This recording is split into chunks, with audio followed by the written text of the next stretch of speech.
Nuovi dettagli sull'installazione del rigassificatore in Liguria, su dove sarà, sui tempi e sulle infrastrutture che dovranno essere costruite. Li ha annunciati Giovanni Toti, presidente della Regione Liguria e commissario per il rigassificatore nel Mar Ligure, al termine di un incontro con Snam, la società che gestisce gli impianti.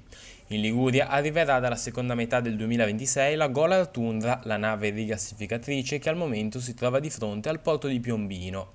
Sarà attraccata ad una boa galleggiante da costruire a 4 km dalla costa, di fronte a Vado Ligure.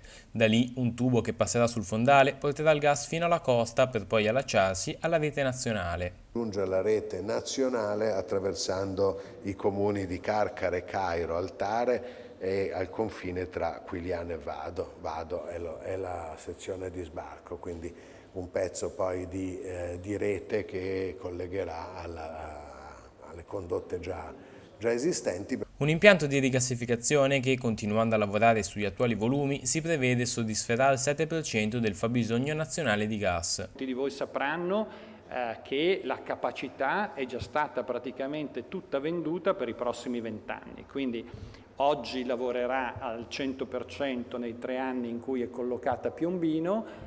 Quando verrà spostata nell'Alto Adriatico, lavorerà per i prossimi 17 anni nuovamente al 100%. Snam e la Regione dicono che l'impatto del rigassificatore sarà minimo sulla vita delle persone, anche se ci saranno da fare i lavori per costruire i tubi sia sottomarini che sulla costa.